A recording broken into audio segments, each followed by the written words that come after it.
পলাতক থাকা ব্যক্তিরা নির্বাচনে অংশ নিতে পারবে না, ইভিএম বিলুপ্ত এবং সংসদীয় এলাকায় একক প্রার্থী থাকলে না ভোটের বিধান যুক্ত করে গণপ্রতিনিধিত্ব আদেশ আরপিওর সংশোধনীর চূড়ান্ত অনুমোদন দিয়েছে উপদেষ্টা পরিষদ। প্রধান উপদেষ্টা প্রফেসর মোহাম্মদ ইউনূসের সভাপতিত্বে সভায় এই অনুমোদন দেওয়া হয়। আইন উপদেষ্টা আসিফ নজরুলের বিশ্বাস, বর্তমান উপদেষ্টা পরিষদ নিয়ে সন্তুষ্ট বিএনপি ও জামায়াত। রিপোর্ট সৈয়দ আব্দুল মোহেদের। প্রধান উপদেষ্টা ডক্টর মোহাম্মদ ইউনূসের সভাপতিত্বে উপদেষ্টা পরিষদের বৈঠকে 10টি এজেন্ডা নিয়ে আলোচনা হয়। এর মধ্যে বাংলাদেশ শ্রম আইন সংশোধন আদেশ ও গণপ্রতিনিধিত্ব আদেশ চূড়ান্ত অনুমোদন দেয় উপদেষ্টা পরিষদ। এছাড়া বৈঠকে প্রস্তাবিত সুপ্রিম কোর্ট সচিবালয় আইন, দুদক আইন ও জুলাই স্মৃতি জাদুঘর আইন নীতিগত অনুমোদন পায়। পরে ফরেন সার্ভিস একাডেমিতে ব্রিফিংয়ে আইন উপদেষ্টা আসিফ নজরুল জানান, বেশ কয়েকটি সংশোধনী সহ গণপ্রতিনিধিত্ব অধ্যাদেশ পাশ করেছে উপদেষ্টা পরিষদ। ইভিএম রিলেটেড যে বিধান ছিল সেগুলি বিলুপ্ত করা হয়েছে। পলাতক ব্যক্তি যারা থাকবে বিভিন্ন মামলাতে পলাতক ব্যক্তিরা ইলেকশন করতে পারবে না, সেটা ইনক্লুড করা হয়েছে। আর যারা ইলেকশন করবেন তাদের এফিডেভিটের মাধ্যমে দেশি বিদেশি সোর্স থেকে যত আয় আছে, সম্পত্তি আছে, সমস্ত কিছুর বিবরণ দিতে হবে। সংসদীয় এলাকাতে একজন প্রার্থী থাকবে, শুধুমাত্র সেখানে না ভোট হবে একজন প্রার্থী। আমরা চাই না বিনা প্রতিদ্বন্দ্বিতায় কেউ ইলেক্টেড হয়ে যাক।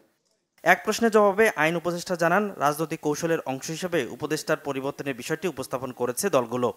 ওনারা কিছুদিন পর এই ধরনের কথা বলেন, কিন্তু আমাদের সবার সাথে ওনাদের এত আন্তরিক সম্পর্ক, আপনি যদি দেখতেন আপনারা অবাক হয়ে যেতেন। তা আমরা মনে করি এটা হয়তো রাজনৈতিক কৌশলের অংশ বা হয়তো জেনুইন কনসার্ন আছে। বিএনপি, জামাত, এনসিপি মানে তখনকার ছাত্র নেতারা প্রত্যেকের ব্যাপারে ওনাদের সম্মতি ছিল, এটুকু আমি জানি। এবং আমি যখন ওনাদের সাথে কথা বলি তখন মনে হয় আমাদের কার্যক্রমে ওনারা খুবই খুশি আছেন। অ্যাটলিস্ট বিএনপি আর জামাতকে মনে হয় খুবই খুশি আছেন মনে হয়। তারপর মাঝে মাঝে এই ধরনের দাবি করেন, তো আমরা এটা নিয়ে বিচলিত না। আমরা আমাদের দায়িত্ব শেষ করে যত তাড়াতাড়ি যেতে পারি বাঁচবো। বিমানবন্দরের কার্গোর আগুনের ঘটনা তদন্তে ফরেনসিক করতে স্কটল্যান্ড ইয়ার্ড, তুরস্ক, অস্ট্রেলিয়া, চীনের সহযোগিতা চাওয়া হয়েছে।